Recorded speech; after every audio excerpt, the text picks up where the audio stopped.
あの時から少しも縮まらない。容赦ないですね。で俺は何をしていたんだ。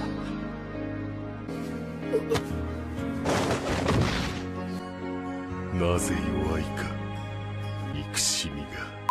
Every single year in NBA 2K, we do the roster updates. I do them every time, and every single year, the final roster update happens. It's the day the playoffs start. 2K always does one last final roster update, and I'm hoping that they don't abandon that tradition now.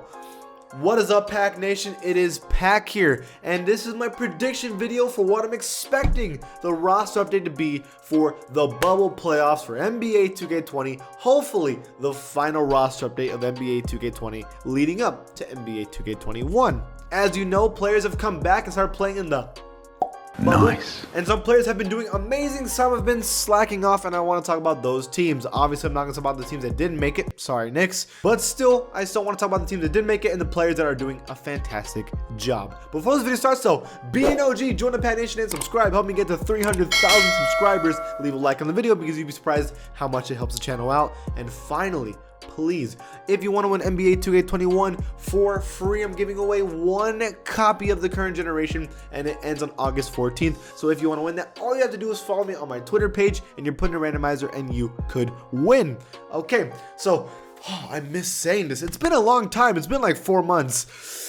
We always start off with the Philadelphia 76ers. The first player I want to talk about is Joel Embiid, who is currently a 91 overall, but he should be a 93 overall in this game because he has been picking up the slack that Ben Simmons has been putting out. Well, first of all, now he's injured, so he's not even going to play anymore. But when he was playing, he was struggle city. You know, we always talk about how Ben Simmons can't shoot, and that's a problem, but I was always like, whatever, he can still drive, play make. But when you're struggling playmaking and you're struggling at driving, all you are is a defender. That's all he was doing. He was becoming a liability to the team, and that's why they've been struggling in the bubble. But Joel Embiid has been doing amazing, so I was saying +2 for him to make him a 93 overall, and I'm thinking Ben Simmons -1 to make him an 87 overall. And when it comes to the Sixers, that's basically the biggest changes. I'm expecting the Bucks. The only one that I really saw was Chris Middleton, who I think should get a +1. I was saying before that even though I think Chris Middleton is a great number 2, I don't think he's enough for the Bucks to win a championship, and I think Chris Middleton has told me to shut up because he's been playing fantastic in the bubble as well, averaging 21 points a game in the bubble. On a solid 50% field goal percentage, he has been doing very solid, right next to Giannis Antetokounmpo. So I think he should get at least a +1 as an 88. And then someone who's been doing fantastic, and I feel like no one's talking about, is Brook Lopez. Brook Lopez should get at least a +2 overall. Do you know that he is averaging right now in the bubble 21 points per game on 6 rebounds? He's looking like the Brooklyn Brook Lopez himself. He is a leading scorer on the Nets all time after all. I mean, the Lopez brothers love Disney, and Brook Lopez has been showing it. For the Celtics, somebody that has been fantastic is Jaylen Brown. He is actually the leading scorer on the Celtics right now in the bubble. I think he should go at least +2 overall. He's averaging 22 points per game on great efficiency for the Celtics right now, and is the reason they're doing a great job. Kemba Walker should go -1 because he's been struggle city in the bubble. I had a bubble in my chest. So actually, I don't even think Kemba Walker's been doing that bad. He's just playing less minutes now, and his field goal percentage is fine, and he's only averaging 14 points per game, but it's probably because he's getting less minutes. I mean, I just think his role is becoming less, so he should get a little less of an overall change as an 86 overall, but he's still good nonetheless. The next team is the LA Clippers. Now, the player that has been fantastic is Paul George. From a 90, I think he should go +3 to a 93 overall. He has been fantastic, averaging just as much as Kawhi Leonard, 25 points per game, when before he was only averaging 20, and his field goal percentage is 49% from the field with a 51% from 3. He has been ridiculous, and he's also a great defender at the same time. He has been picking up the slack because Kawhi's missed a couple of games, and he's been the one having to carry the team at the moment. And then Lou Williams' situation, you already know about that. So he's been the one that has to pick up the slack for the team, and he's been fantastic. For the Grizzlies, Ja Morant +1 first of all, because Jaren Jackson Jr. has been injured, and he's been the one that's had to carry the team to make sure they can win games for a spot in the playoffs, because we knew they were going to get hoed in this bubble, and they weren't going to get a chance to make the playoffs, so they were going to get struggle city to get that A spot because they were losing it slowly. And Ja Morant's been the one that's trying his hardest to win games to make sure sure they go into the playoffs. So I respect him, and his numbers have gone up obviously a little bit too. And then finally, the guy that's been going crazy and one of the highest upgrades, Grayson Allen. Oh my gosh, you know, I really didn't think he was going to be good at all in the NBA, but he has been picking up the slack with defense, well, the defensive effort that he's always shown, and then the three-point shooting. He has been a sniper. Somehow this dude is always open, and he hits his shots. I think he should go +4 at least. He's been averaging 14 points per game, and his field goal percentage from 3 is 59% from 3 right now in the bubble. He has been a sniper and is what the Grizzlies need because they need scoring. So for the Miami Heat, almost everyone's numbers have been going down, but they're playing as one unit, so it's fine. I feel like they're playing fine. It's just everyone's numbers are kind of up and down. No one's really doing consistently, but they're all winning and they're doing great together. But Duncan Robinson is the guy that's been picking up the slack from everybody, averaging 17 points a game. He's actually tied with the leading scorer for the team right now in the bubble with obviously Jimmy Butler. I think you should go +2 at least, as it's a 79 overall. I mean, when you're one of the best scorers on your team, you should probably at least be almost an 80 overall. So that's what I think. For the Jazz, you know, they've low-key been struggling because Bojan Bogdanovic has been injured, so they can't really do much offensively. They've been struggling. The only person that's been trying to step up that role is Mike Conley. Mike Conley has been struggling all year, as you guys know. That's why he's a 78 overall, when last year he was an 87 overall. That's one of the biggest downgrades of this year. But Mike Conley has finally kind of started stepping up in the bubble because they've needed that scoring. He's averaging currently, I believe, 18 or 19 points per game for the Jazz, which is what they've been needing so much from him.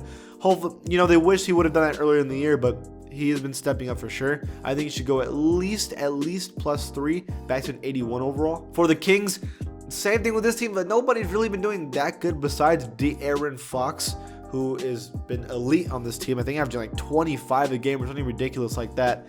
I think at least +2 for him as an 87 overall. It's just a shame that they're probably not going to make the playoffs. For the Lakers, you're not going to like this. LeBron and Anthony Davis, in my opinion, should be going down 1 overall. Now, hear me out. First of all, both their stats have been terrible, at least compared to the regular season to the bubble. I mean, they have just been dropping off, and they have been losing a lot of games, and then LeBron even was like missing a game from being injured. Anthony Davis has had good games, but their numbers compared to the regular season have been pretty bad. But in my opinion, I don't think they care about the bubble regular season because they're already the first seed no matter what. So I feel like they're just kind of coasting until the playoffs because they don't want to get hurt. That's what I believe they're doing. I know a lot of reporters are worried about the Lakers and they think that they're actually bad. I think they're just kind of coasting. But based off of stats, I'm going to say that LeBron and Anthony Davis should still go down 1 because of their performance lately. But this guy, where is he? Talen Horton-Tucker has been a pickup for this team who has been doing fantastic for them so far and getting actually meaningful minutes for the team. He doesn't even have the actual face cam in the game, believe it or not. I think he should be a +2 at least to 72 because he's been actually getting important minutes, maybe even a 73, maybe even +3 for him. He's been important. For the Magic, Evan Fournier, -1 because he's just been scoring less. That's really it for him. And then the person that's been doing better is Michael Carter-Williams. I think he should get a +1, 78 overall. I mean, besides that, nothing really from this team. Mostly, it's been pretty quiet for them. For the Mavericks, so I want to say Luka Doncic +1 because his numbers are absurd in the bubble right now. But if I make him +1, he would be tied for the best player in the NBA rating-wise, and I don't think that should be the case. I mean, looking at the numbers alone, yes, he should go +1.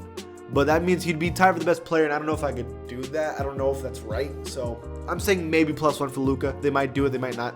And then Porzingis, +3 at least, maybe even a 90 overall. He should go to 90 overall club. Maybe he hasn't been averaging 30 points a game as well on good efficiency. It's just everyone else on the team has been struggling in the bubble. It's these two that have been going crazy, and everybody else has been struggle city. So if the Mavericks want any chance, everyone else needs to step up. But these two are not at fault for their problems. For the Brooklyn Nets, Caris LeVert has been the only one on this team that can even score. He's the only one that can pick up any kind of slack because nobody's here.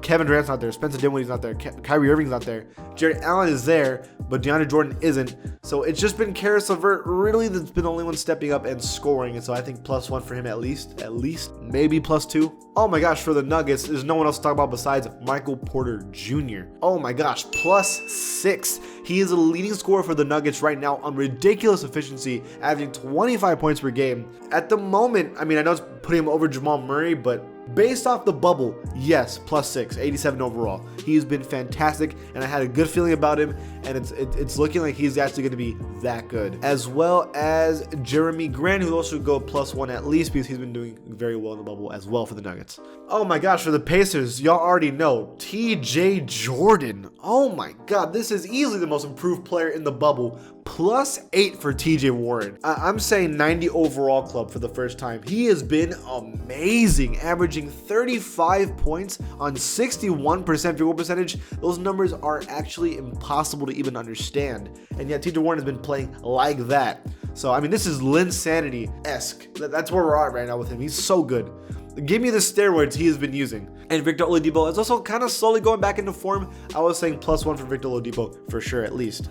For the Pelicans, Brandon Ingram and Zion -1. They have been losing, and these two haven't been putting the numbers up they usually do. And so that's the only thing I can come up with is just reduce their ratings. For the Raptors, Fred VanVleet has been the leading scorer for the Raptors in the bubble, believe it or not.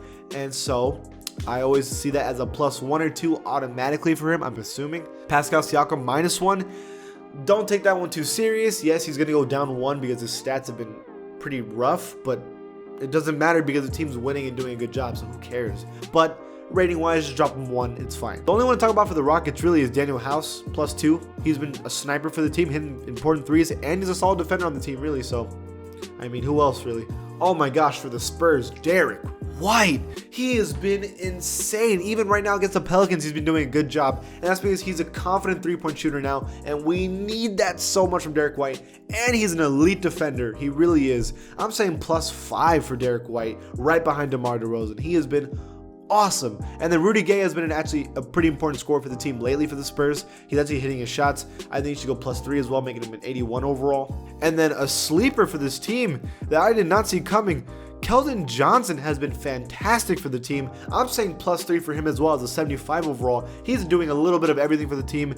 And I'd even say Lonnie Walker as well, at least +2. A lot of players have been stepping up because they have to, because LaMarcus Aldridge wasn't on the team anymore. So they decided to play small ball, and this entire team has been going crazy. And I'm excited for my Spurs, and hopefully we're going to make the playoffs. I believe, damn it. For the Suns, they're terrifying me because I feel like they might make the playoffs as well if they keep winning like this. They're the only team that's undefeated in the bubble right now. Devin Booker easily +2 because, you know, when you look at this team on paper, you're like, why are they doing that much better? But Devin Booker is doing a little bit better than usual. And Aaron Baines, I was thinking +2 as well because statistically he's doing better than usual as well. Even though he's been having a good year, he's doing even better in the bubble. For the Thunder, CP3 +1 at least. And besides that, nothing really else for the Thunder. No one else has been showing up like that, but CP3's been having a good bubble. For the Blazers, a bunch. First of all, Nurkic +2. Because, you know, he's back now and he's helping the team out like that. Literally, his impact on the team was forgotten about and how important he was for this team, because when he came back, they started winning again in the bubble, and he's been fantastic statistically. +2 as an 85 overall at least. Gary Trent Jr. on paper, I'm saying +7. Dude's been averaging 21 points per game. I mean, I think he should be at least an 83 overall, at least on paper. I know that it might change in time and he might start getting worse, but he's been hitting everything. So I'm saying upgrade for him for sure. And then Melo +2 because he's been fantastic as well. So many players on the Blazers have been stepping up, and that's why they're a threat to make the playoffs. They're probably going to make the playoffs, if we're being completely honest. And the Wizards, I'm sorry guys, no one's really been doing that good on the Wizards, and it's okay. They don't have a lot of players, or they don't have a lot of the good players on the team right now. So it's just like, they're just there, you know. So that's it for my predicted roster update. What do you guys think? Do you guys agree with it or disagree? Leave it in the comments below. And if you like my channel, give it a sub. And I'll see you guys next time.